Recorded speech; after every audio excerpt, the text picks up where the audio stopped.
The origins of human civilization began in the distant past, nearly 100,000 years ago. During this time, the gods came down from the heavens in their fiery chariots and walked among the people of Earth. Some were benevolent and noble, while others were nefarious and deceptive. Some of these people were the giant progenitors with their long heads, while others were of normal size but differed otherwise from humans, having strange skin colors or the heads of beasts. They were all powerful and possessed magical abilities and knowledge far beyond that of humans, and so they were worshipped by them. Many ruled as kings and queens over the human population, with reigns that often lasted for many centuries. They taught the primitive humans many technologies, such as agriculture, writing, philosophy, and architecture, but they also introduced powerful magical technologies using crystals that are now long forgotten but were widely known and used at the time. The gods and giants also had great palaces, temples, and pyramids built for them, made of enormous stones that have lasted into our times. When the gods left, many millennia later, the stories of them became legends.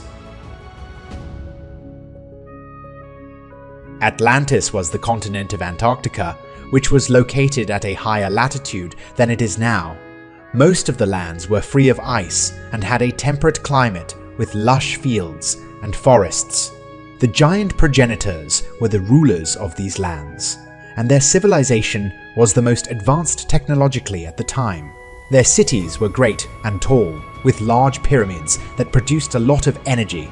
Flying craft soared through their skies, and their vessels sailed all the seas. Their most advanced vehicles could even venture into outer space. They had a worldwide impact, with colonies in all corners of the earth, and their factories selling many goods to other civilizations. Unfortunately, over time, the people of Atlantis became more materialistic and warlike, and then succumbed to greed and the desire for power. At the end of their empire, they wanted to rule over the entire Earth. This global conflict led to their demise and the downfall of the other civilizations of the time. Massive glaciers around the poles locked up a lot of water, and so many of the lands that are now submerged were once above the oceans.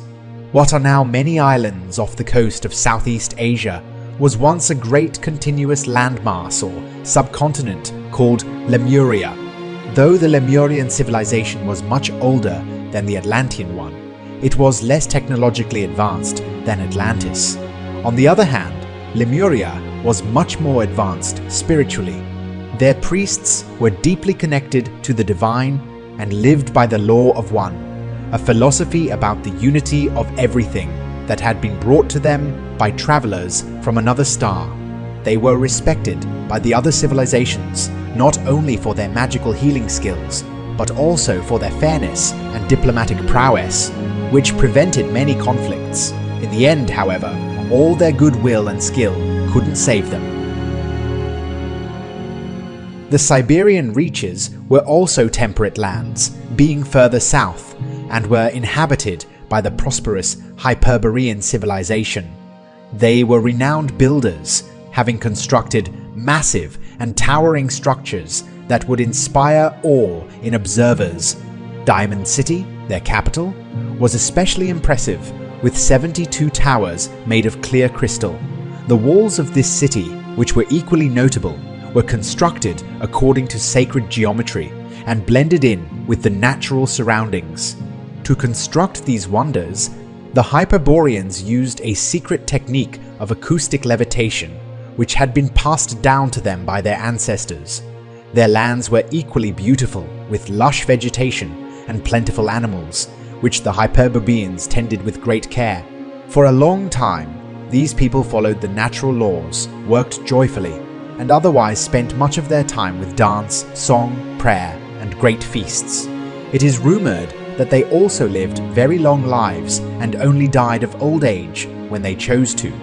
Their way of life came to an end, though, when Hyperborea joined the Great War in the final years of the era. Brahmapura was another ancient civilization that existed alongside Atlantis, Lemuria and Hyperborea. Located in what is now India and surrounding regions, Brahmapura was known for its exotic technologies and sophisticated culture.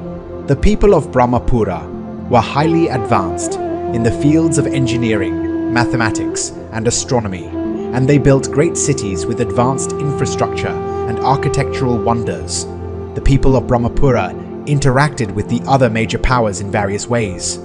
They traded goods and knowledge, sharing their technological and scientific advancements.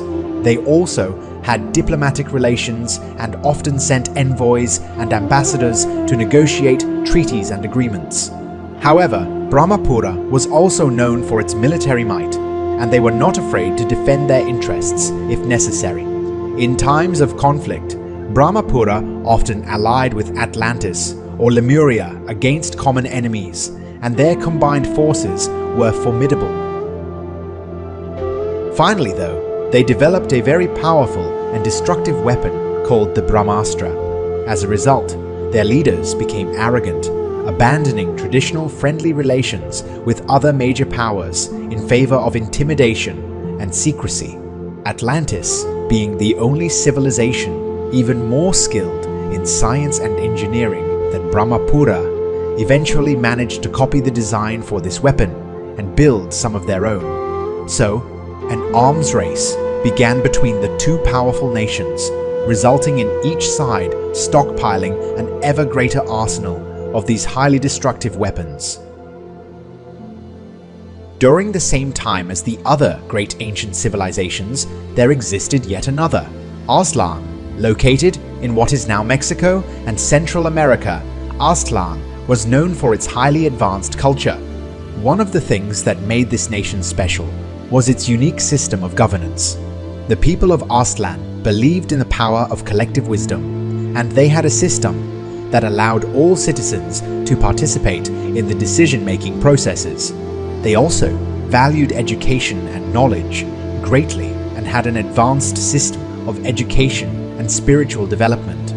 Aztlan was also known for its sophisticated system of trade and commerce.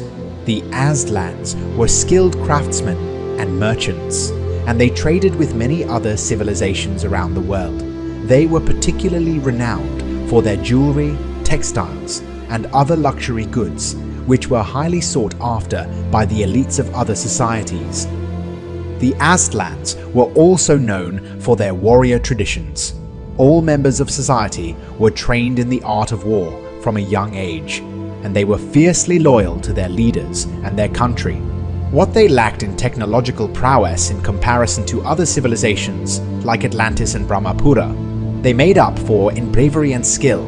As a result, they were highly regarded by other civilizations and frequently called upon to defend their allies in times of conflict. The other major powers watched with concern as tensions between Atlantis and Brahmapura grew.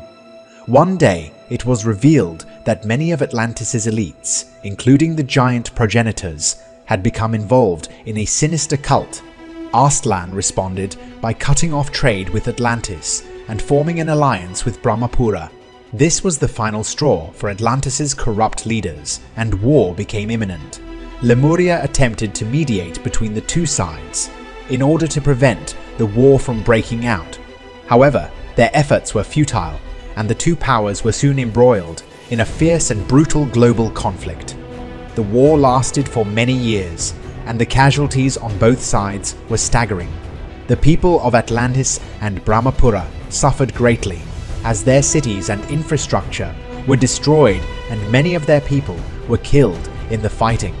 The other civilizations were not spared, as they were sooner or later drawn into the conflict and suffered heavy losses as well. The ultimate cause of the downfall of Atlantis and Brahmapura was the destructive power of the Brahmastra, a weapon that had the ability to destroy entire cities with a single strike. Both sides used these weapons recklessly in their pursuit of victory. The devastation caused by this was unprecedented. The land where each weapon had struck was poisoned for centuries to come. The entire world was plunged into darkness, as the skies were filled with ash ash and smoke. Humanity had already fallen behind in spiritual development, but the Great War and widespread use of the Brahmastra weapon exacerbated this even further, as everyone was focused on fighting or survival. So when the great solar flash that occurs at the end of every era struck at the peak of the war, humanity had not received the warnings and was thus unprepared. The sun was merciless and emitted a particle storm so powerful that it shifted the Earth's axis, resulting in some continents being further away from the poles and others being closer. This pole shift also caused a massive global tsunami, which wiped out what remained of civilization and permanently raised sea levels. The continent of Atlantis froze over, covering up any trace of its civilization in a sea of ice and becoming known as Antarctica. This marked the end of the antediluvian age. A few survivors of the Great Flood tried to rebuild their societies, but they could not recover from the destruction wrought by the catastrophe. Instead, they passed on their skills and knowledge to some primitive people that had also survived in remote areas, and so managed to rekindle civilization after centuries had passed. The memory of Atlantis and the other fabulous civilizations faded into legend. These stories would be passed down through the ages, serving as a warning about the dangers of corruption and power without wisdom, and the importance of living in harmony with each other.